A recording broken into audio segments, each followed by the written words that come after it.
अस्सलामुअलैकुम। MX Excel का हम टॉपिक पे बातचीत कर रहे थे। आज हम एक नए टॉपिक के साथ हाज़िर हुए हैं। आज का हमारा टॉपिक है एमएक्स एक्सेल की शीट को प्रिपेयर करना, यानी कि प्रिंट निकालने से पहले क्या क्या इक़दाम किए जाते हैं उसके बारे में हम सीखेंगे। तो सबसे पहले एमएक्स एक्सेल की शीट को ओपन करने के बाद, ये जैसा कि शीट ओपन है, तो अपने इस शीट के ओपन करने के बाद अब हमने इसका प्रिंट व्यू लेना है। ठीक है, तो पेज लेआउट में आने के बाद ओरिएंटेशन सबसे पहले सिलेक्ट करते हैं। जो एक्सेल का काम होता है ज़्यादातर लैंडस्केप पेज पे काम होता है, तो लैंडस्केप लगा देंगे। उसके नंबर 2 पे पेज की सेटिंग के हवाले से होता है पेज सेट करना। ठीक है, A4 या लीगल, तो A4 पे क्लिक किया तो A4 पेज लग गया, लीगल पे क्लिक कर दिया तो लीगल पेज लग गया।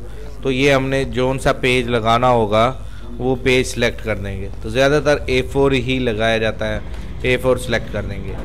अच्छा, उसके बाद नेक्स्ट तो हमने ये पेज लेआउट में ये 3 सेटिंग करनी होती है, ओरिएंटेशन, साइज़, और ये 2 चीज़ें हमने कर ली। तीसरी होती है पेज एरिया पेज, मतलब कि हमने जो प्रिंट निकालना है, ये देखें इसमें कुछ चीज़ें हमारी कट रही हैं, तो इस चीज़ को कटे हुए को ये परसेंटेज तक शो हो रहा है, पोजीशन नहीं आ रही, तो अपने उस एरिया को सिलेक्ट करें जो आपका एरिया है रिज़ल्ट कार्ड का, और प्रिंट एरिया में आने के बाद सेटअप प्रिंट एरिया पे क्लिक करें। ये देखें ये सारा एरिया इसके अंदर कवर हो गया है।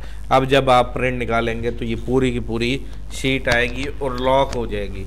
इस अमल को कहते हैं पेज को लॉक कर देना। Setup print area, print area के मुताबिक उसको लॉक कर दिया जाता है ताकि हमारा वो हिस्सा, वो काम जो हमने किया है वो प्रिंट निकले। जैसा कि अब ये है, इस पे हम कंट्रोल P करेंगे तो साथ आसपास वाली शीटें भी आ जाएंगी।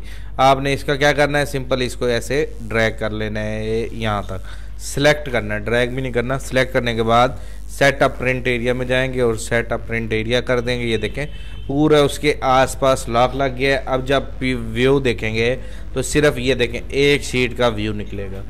तो इस अमल को कहते हैं शीट को सेट करना, शीट को लॉक करना। उम्मीद करता हूँ आपको इस एमएक्स एक्सेल के पेज लेआउट में setup print area, size, orientation के बारे में क्लियर हो गया होगा। थैंक यू, अल्लाह हाफिज़।